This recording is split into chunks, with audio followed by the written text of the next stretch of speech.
നമ്മൾ ഒരു magic pant ചെയ്യാൻ പോവാണ് കേട്ടോ. അപ്പൊ കഴിഞ്ഞ ദിവസം അതായത് ഇന്നലെ നമ്മൾ ഒരു നൈറ്റി ബിറ്റില് ചെയ്തെടുത്ത ഒരു ഔട്ട്ഫിറ്റ് ആണ് ഈ കാണുന്നത്. അപ്പൊ ഞാൻ ഇതിന്റെ ബാലൻസ് തുണി വെച്ചിട്ട് ഒരു പാന്റ് തയ്ക്കും എന്ന് പറഞ്ഞിരുന്നു.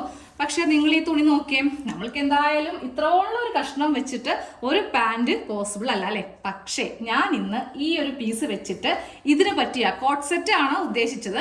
അപ്പോൾ ടോപ്പ് ആയിട്ടുണ്ട്. ഇനി ഇതിന് പറ്റിയ പാന്റ് ഞാനൊന്ന് റെഡിയാക്കാൻ പോവാം കേട്ടോ. അതെങ്ങനെയാണെന്ന് കാണിച്ചു തരാം. അതും തയ്ക്കാതെ തന്നെ നമുക്ക് പാന്റ് വെറും 2 മിനിറ്റിൽ റെഡിയാക്കി എടുക്കാം.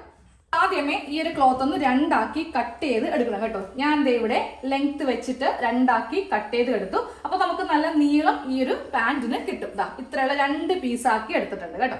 എന്റെ കയ്യിൽ വേറെ തുണിയൊന്നും ഇല്ല. ഇതിന്റെ സെയിം 2 ക്ലോത്ത് ഒന്നും ഞാൻ മേടിച്ചിട്ടില്ല. ഒറ്റ നൈറ്റി ബിറ്റ് മാത്രമേ മേടിച്ചിട്ടുള്ളൂ കേട്ടോ. അതിനാണ് ഈ കോട്ട് സെറ്റ് നമ്മൾ റെഡിയാക്കാൻ പോകുന്നത്. അപ്പൊ ഇനി വേണ്ടത് എന്താ, നമ്മൾക്ക് ഉപയോഗിക്കാൻ പറ്റാതെ മാറ്റി വെച്ചിരിക്കുന്ന പാന്റ് ഉണ്ടാവത്തില്ലേ, 3/4 പാന്റോ എന്ത് വേണമെങ്കിലും നമ്മൾക്ക് എടുക്കാം. ഞാനപ്പോ അതിനായിട്ട് ഒരു പഴയ പാന്റ് എടുക്കുന്നുണ്ട്.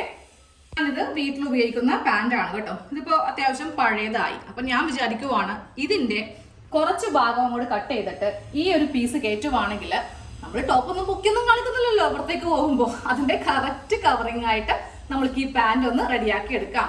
സ്ലിക്റ്റ് കുർത്തിയിൽ നമ്മൾക്കിത് പോസിബിൾ അല്ല. കാരണം സൈഡ് വെട്ട് വരുമ്പോൾ അവിടെ കൂടി ഈ പാന്റിന്റെ ഈ ഒരു പീസൊക്കെ കാണും. പക്ഷെ എലൈൻ ടോപ്പ്, അംബ്രല്ല ടോപ്പ് അതിനൊക്കെ നമ്മൾക്ക് ഇതുപോലത്തെ ട്രിക്ക് യൂസ് ചെയ്യാം കേട്ടോ. അപ്പോൾ ഇത്രയും ഭാഗം വരെ ഇത്രയും ഭാഗം വരെ നമുക്ക് വേണമെങ്കിൽ വെട്ടിക്കളയാം. അതിന്റെ പുറത്ത് വെച്ചിട്ട് വേണമെങ്കിലും ചെയ്ത് എടുക്കാം. അപ്പൊ ഞാൻ വെട്ടിക്കളയുന്നുണ്ട്. എന്നിട്ട് ഇതങ്ങോട്ട് വെക്കാൻ പോവാം. ഈ ഒരു പാന്റ് ഉണ്ടല്ലോ, ഈ ഒരു ക്ലോത്ത് രണ്ടാക്കി മടക്കി വെച്ചിട്ട് ഇങ്ങനെ അങ്ങോട്ട് ഇട്ട് കൊടുത്തു. ഒരു 1/2 ഇഞ്ച് താഴെ ഇങ്ങനെ വെച്ച് കൊടുത്തേ. എന്നിട്ട് നമ്മൾക്ക് ഈ വണ്ണം എവിടം വരെ കിട്ടും അവിടെ വെച്ചിട്ട് ഞാൻ ഈ പാന്റ് അങ്ങോട്ട് കട്ട് ചെയ്യാൻ പോവാം. നമുക്ക് ഇവിടം വരെ നല്ല എടുക്കാൻ പറ്റില്ല, കാരണം ഇത്ര ക്ലോത്ത് ഇല്ലല്ലോ. അപ്പൊ ഈ ക്ലോത്ത് എവിടം വരെ വരാൻ പറ്റുമോ അവിടം വരെ വെച്ചിട്ട് ഞാൻ ഇതങ്ങോട്ട് കട്ട് ചെയ്യുവാണ് കേട്ടോ. അപ്പൊ നമുക്ക് ഇത്രയും ഭാഗം ഇങ്ങനെ കട്ട് ചെയ്യാം. ഇത്രയും ഭാഗം കട്ട് ചെയ്തു. ഇവിടെ ഞാൻ ഈ ഒരു ക്ലോത്ത് അങ്ങോട്ട് വെച്ചിട്ട് തയ്ക്കും. അതെങ്ങനെയാണെന്ന് കാണിച്ചു തരാം.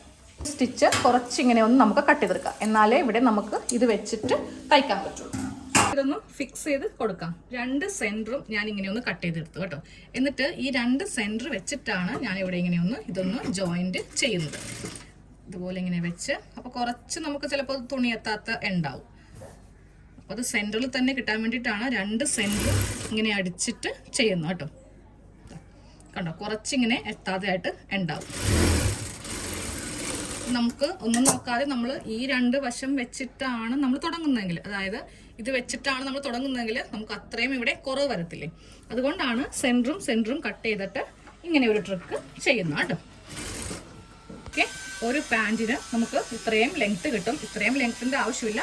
താഴെ മടക്കി അടിച്ച് കുറച്ച് പോകും. പിന്നെ നമുക്ക് അത്രയും ലെങ്ത് വേണ്ടെങ്കിൽ ആവശ്യം അനുസരിച്ചിട്ട് കട്ട് ചെയ്ത് മാറ്റാം. അപ്പൊ ഇതുപോലെ ഇപ്പുറത്തും ഒന്ന് റെഡിയാക്കണം. ഇത് നമ്മുടെ കോട്ട് സെറ്റിന്റെ ഫുൾ ഫൈനൽ പാർട്ട് ആണ് നിങ്ങൾ പോയി കാണുന്നത് കേട്ടോ. പാന്റ് എങ്ങനെയുണ്ട്? ഇത്രയും ഭാഗം മാത്രമേ കോട്ട് സെറ്റിന്റെ പാന്റ് താഴത്തേക്ക് ഉണ്ടാവത്തുള്ളൂ. നമുക്കൊരു 40-42 ഇഞ്ച് ലെങ്ത് ഒന്നുമല്ല നമ്മൾ കൊടുക്കാൻ പോകുന്നത്. 37-36 ഒക്കെ ഈ ഒരു പാന്റിന് നമ്മൾ ലെങ്ത് കൊടുക്കത്തുള്ളൂ കേട്ടോ. ഒരു പലാസോ മോഡൽ ആയിരിക്കും. കുറച്ചുകൂടി വിട്ട് വേണമെങ്കിൽ അങ്ങനെയും വെക്കാം. അപ്പൊ ജസ്റ്റ് ഒന്ന് നമ്മൾ പുറത്ത് പോകുമ്പോൾ ഒരു കാറ്റ് വന്ന് ഫ്രണ്ടോ ബാക്കോ ഒന്ന് പൊങ്ങി നിൽക്കട്ടെ. കണ്ടോ, ഇതിന്റെ അകത്ത് ഇത്രയും ലെങ്ത്തിലാണ് നമ്മൾ വെച്ചിരിക്കുന്നത്. ഇത്രയൊന്നും എന്തായാലും പൊങ്ങാൻ പോണില്ല. കുറച്ചൊക്കെ അല്ലേ ഇങ്ങനെ ഒന്ന് പൊങ്ങത്തുള്ളൂ. അപ്പൊ ഇവിടെ വേറെ പീസാണ്. ഇനിയിപ്പോ നിങ്ങൾക്ക് ഇങ്ങനെ താല്പര്യമില്ലെങ്കിൽ സെയിം കളർ തന്നെ മേടിച്ചിട്ട് വേണമെങ്കിലും മുകളിലേക്ക് വെച്ച് കൊടുക്കാം. ലൈനിങ് ക്ലോത്ത് മേടിച്ചിട്ട് വേണമെങ്കിലും വെച്ച് കൊടുക്കാം കേട്ടോ. അപ്പൊ പെട്ടെന്ന് കിട്ടിയ ഒരു ഐഡിയ ആണ്. ഒരു 150-160 രൂപയുടെ നൈറ്റി തുണിയിൽ ഫുള്ളായിട്ട് പാന്റും ടോപ്പും എങ്ങനെ ചെയ്യാം. അപ്പൊ ഇങ്ങനെ വേണമെങ്കിലും നമുക്ക് ചെയ്യാം. പൈസയൊക്കെ ഇല്ലാത്ത ആകുമ്പോൾ നമ്മൾ ഇങ്ങനെയൊക്കെ കുറച്ച് ട്രിക്കൊക്കെ ഉപയോഗിക്കുമല്ലോ. അപ്പൊ നിങ്ങൾക്ക് ഇഷ്ടപ്പെടുവാണെങ്കിൽ ചെയ്തെടുക്കാം. അല്ല, ക്യാഷ് ഉണ്ടെന്നുള്ള 2 പീസ് മേടിച്ചിട്ട് ചെയ്യാട്ടോ, അത് വേറെ കാര്യം. അപ്പോൾ ശരി, എല്ലാവർക്കും happy Christmas. Thank you so much.